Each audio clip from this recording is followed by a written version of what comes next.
social media. Did that happen with the show or before the show? I think before the show. I mean, I think it's sort of like theater in many ways, that you get this immediate reaction that you generally don't get with television. So to interact with fans while the show is on as myself and not as a part of the show is sort of a fun way to do it. Yeah.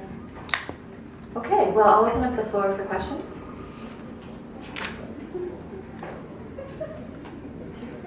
Building on that, you're really encouraging of fans like writing fan fiction about the characters on Sleepy Hollow and stuff like that. What is the craziest fan thing that you've read or had tweeted at? Oh wow, I don't think it's appropriate for this room. It's interesting because I think one of the things that's really enjoyable about that is you get to have this interesting interaction with fans who have different points of view than you might have, or who see different things in the show. I've seen a few pieces of fan fiction that want me and Ichabod to be together. I didn't expect that to happen, but now that it has, we're happy and we're going to adopt. And in that fan fiction, that was a huge part of the story that person wanted to tell. So, you know, always interesting, always fun, and to me, I like to be encouraging of that because I think that's kind of what's fun about being in fandom. Does it make you think about how you're portraying something? Like you're like, I can't look too longingly at it.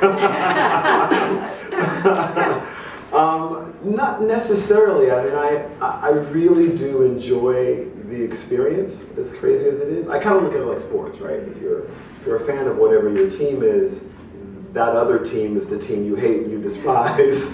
And I sort of think that there should be a little bit more cooperation between us rather than so much confrontation. So in the fan world, I kind of like to be encouraging of all things because, you know, I think it's really a fictional world. There's no reason for us to be that angry with each other.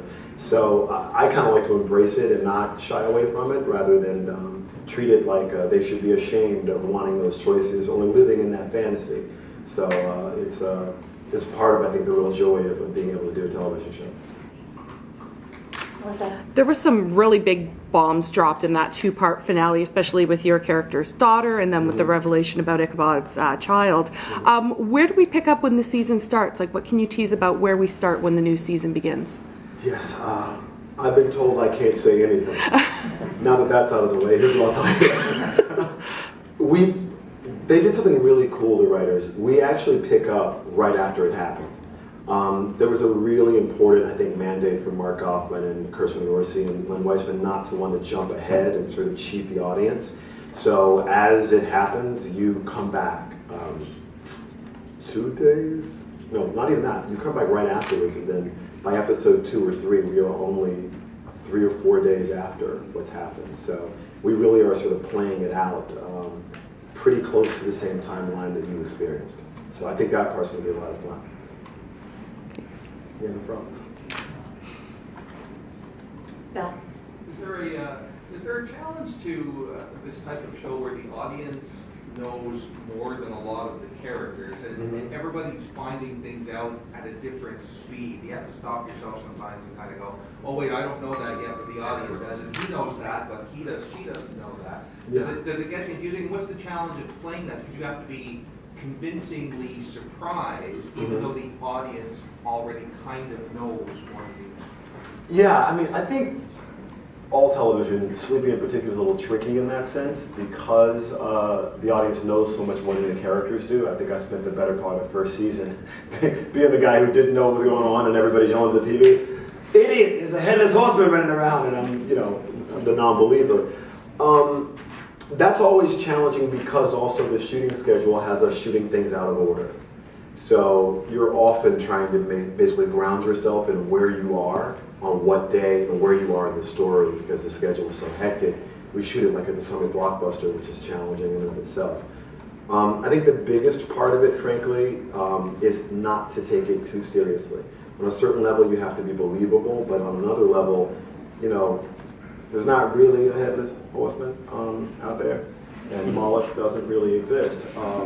And there's a funness to it, and I think Tom Meissen, who plays Ichabod Crane, does a really wonderful job of keeping the show light and fun, while at the same time it is historical and following the Book of Revelations and biblical and all that sort of madness. So I think the mashup of the genres are interesting, but I think the fact that we don't take it too seriously makes it a little bit more fun to watch, hopefully.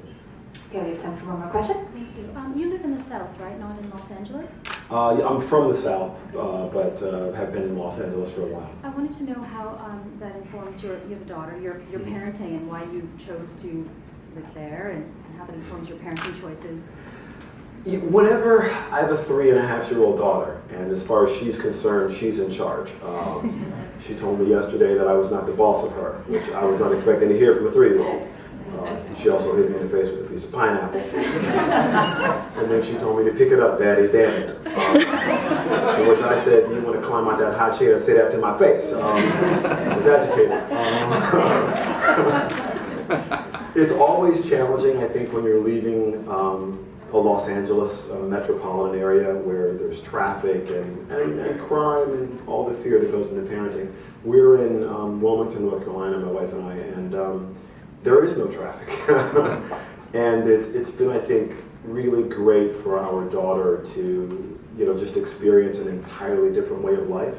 So, as we're there, I'm really enjoying that part of it. I also get to spend a lot of time with her because she's at home, and I can't imagine not seeing my ladies every day. So for me, it's been a big change to be back in the South again, but I think one that's been really good for the family. So I think we'll be there for a while until you guys can't have us anymore, and then they cancel us and we move on.